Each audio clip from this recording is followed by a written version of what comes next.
আচ্ছা দেখো আমাদের ইলেকট্রিসিটি ম্যাথটা সলভ করব। এই ম্যাথটা রিসেন্ট কিছুদিন আগে ডুয়েটে আসছিল, ডুয়েটে একটা বোর্ড করছে। তবে ডুয়েটে যেটা আসছিল এই সম্পূর্ণ ম্যাথটা ছিল আর আর এর মান চাইছিল, মানে এখানে যেমন I1 I2 I3 আমাদেরকে বের করতে হবে, এটা চাইছিল না আর কি। তা আমাদের ইলেকট্রিসিটি ম্যাথ করার ক্ষেত্রে আমাদের যে বৈশিষ্ট্যগুলো মেইনটেইন করতে হবে সেটা হলো যে প্রথম স্টেপে তোমাকে দেখতে হবে যে আমাদের যে সার্কিটটা দেওয়া আছে সার্কিটের সোর্স কোথায় আছে। সোর্স সেদর সোর্স এখানে আছে। তা আমি আগে যখন তোমাদের ম্যাথ করাতাম তখন এভাবে বলতাম যে আমরা কি করব, সর্বপ্রথম হচ্ছে এই সার্কিটের যে টোটাল রেজিস্ট্যান্স এটা আমরা বের করব। কিন্তু দেখো তো আমাদের এই সার্কিটের সবগুলো রেজিস্ট্যান্সের মান দেওয়া আছে? দেখো এটা দেওয়া আছে, এই দুটো দেওয়া আছে, এটা দেওয়া নাই। তা আমরা চাইছি নাকি এই রেজিস্ট্যান্সটা চাইছে, কিন্তু এখানে একটা জিনিস দেখো যে আমার কোন একটা সার্কিটে যদি টোটাল ভোল্টেজ দেওয়া থাকে আর এই যে সোর্স থেকে যে কারেন্টটা বের হবে এটা তো মোট কারেন্ট, তাহলে মোট কারেন্ট দেওয়া আছে, মোট ভোল্টেজ দেওয়া আছে। এইখান থেকে আমরা কি সার্কিটের মোট রেজিস্ট্যান্স বের করতে পারবো? তাহলে দেখো তো আমরা এটাকে এভাবে সলভ করতে পারবো না? সলভ উই নো, আমরা জানি দেখো যে টোটাল রেজিস্ট্যান্স আছে, এভাবে না লিখি আমরা লিখি total current equal to VT total voltage ভাগ কি বলতো টোটাল রেজিস্ট্যান্স। তাহলে দেখো তো এখানে টোটাল কারেন্টের মান কত? 1.5 অ্যাম্পিয়ার। তাহলে এখানে টোটাল রেজিস্ট্যান্স আমরা কি করব, এটা বের করব। আর টোটাল ভোল্টেজ কত? 20 ভোল্ট। তাহলে দেখো তো টোটাল ভোল্টেজ টোটাল রেজিস্ট্যান্স কত আছে? এটা 13.33 ওহম। ঠিক আছে, আচ্ছা এতটুকু বুঝতে মানে আমরা যে টোটাল রেজিস্ট্যান্স বের করলাম এই অংশটুকু বুঝতে তোমাদের কারো কোনো প্রবলেম আছে? অর্থাৎ কোন একটা সার্কিটের যদি টোটাল কারেন্ট জানা থাকে এবং টোটাল ভোল্টেজ জানা থাকে তাহলে কি করতে পারবো, আমরা এখান থেকে টোটাল রেজিস্ট্যান্সটা বের করতে পারবো। আচ্ছা তাহলে টোটাল রেজিস্ট্যান্স বের করলাম, আমার দরকার কোথাকার রেজিস্ট্যান্স? এই কোয়ান্টি রেজিস্ট্যান্স। তাহলে দেখো তো আমরা টোটাল রেজিস্ট্যান্স বের করার জন্য একটা সূত্র জানি না এরকম যে আমরা লিখতে পারি যে অতএব যে টোটাল রেজিস্ট্যান্স ইকুয়াল টু, আচ্ছা আমরা সবসময় সোর্সের পিছন দিক থেকে ম্যাথ করা শুরু করব।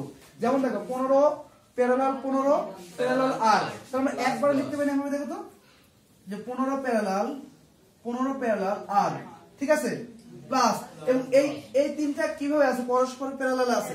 এটার সাথে এটা 10 ওহম কিভাবে আছে? সিরিজে আছে। তখন কি করব? Plus 10 ohm. এখন এটাকে আমরা সলভ ফাংশন করব। কিভাবে আর আমরা বের করব? Solve function. তাহলে দেখো তো টোটাল রেজিস্ট্যান্সের মান কত তোমার?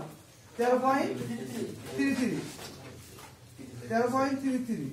আর এখানে কত আছে? তাহলে 15 ইনভার্স প্লাস এটা এভাবে হবে না, দেখো তো প্লাস 15 ইনভার্স প্লাস আর ইনভার্স, যেহেতু প্যারালাল শেষ ওভার ইনভার্স প্লাস কি বলতো 10। তোমরা এভাবে সলভ ফাংশন করো, সলভ ফাংশন করলে এখানে আর এর মান চলে আসবে। দেখো আর এর মান আসবে 5.99, তার মানে হলো 6। ঠিক আছে, যেহেতু পয়েন্টের 9 আছে তার মানে 6 ওহম।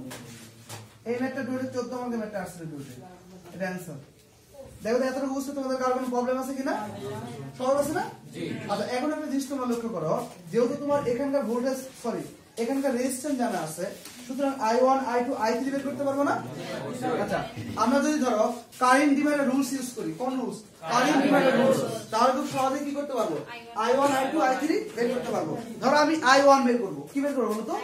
I1। তাহলে I1 বের করার সূত্রটা কি বলো তো? আমি এই পাশে লিখি I1, দেখো I1 ইকুয়াল টু হলো কারেন্ট ডিভাইডার রুলস ইউজ করব। মোট কারেন্ট কত ছিল বলে? এই দিকে লিখতেছে 1.5। আচ্ছা গুণন বিপরীত শাখার রেজিস্ট্যান্স। অ্যাকচুয়ালি দেখো এই যে এই লোডের বিপরীত শাখা বলতে এই দুইটাই না, আমাদের দেখো 1.5 কারেন্ট তিনটা রাস্তাতে বিভক্ত হয়ে গেছে এখানে আসার পর, এই একটা আর বাকি দুইটা। এইটা আমরা যেহেতু I1 বের করব, এটার বিপরীত যে দুইটা রেজিস্ট্যান্স আছে এই দুটো রেজিস্ট্যান্স গেলে বিপরীত শাখা, এবং দুইটা রেজিস্ট্যান্স কিভাবে আছে বলো তো? পরস্পর প্যারালালে আছে। তার মানে তুমি লিখতে পারবো 15 প্যারালাল 15। ঠিক আছে, তাহলে নিচে কি হবে? 15 প্যারালাল 15 প্লাস 6, তার মানে এই উভয় শাখার রেজিস্ট্যান্সের সমষ্টি। ঠিক আছে এটা? তাহলে দেখো তো এখানে I1 কত আসছে?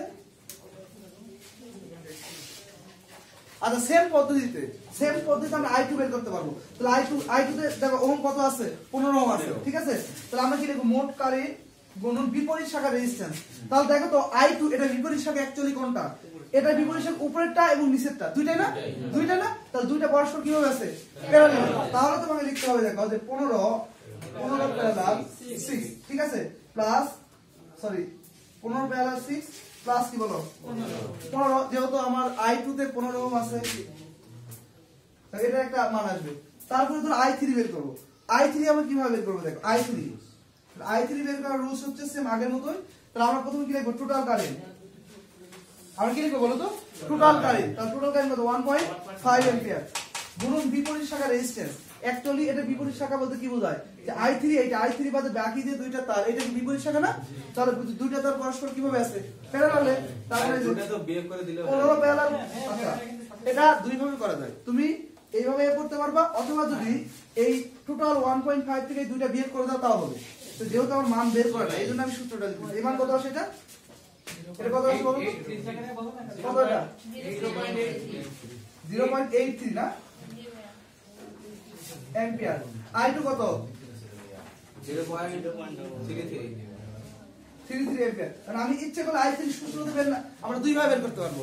সূত্র অ্যাপ্লাই করে বের করতে পারবো, অথবা লিখতে পারবো। দেখো i3 তাহলে টোটাল কারেন্ট কত ছিল 1.5, এন্ড 1.5 এর ভিতর i1 দিয়ে গেছে কত বলো তো 0.83, আর i2 দিয়ে গেছে 0.33।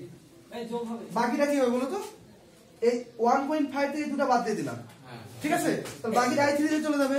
তাহলে কত আসবে দেখো, মাঝে যোগ হবে তো না শোনো আমি বলি, মানে টোটাল কারেন্ট থেকে i1 টাও বাদ দিলাম, i2 টাও বাদ দিলাম। আমি তো এখানে যোগ কেন দেব, ব্যাগে তো ক্লোজ করি নাই, বুঝলে না? কত আছে বলো, এটা 0.34 অ্যাম্পিয়ার। তাহলে তোমার এটা একটা অ্যানসার,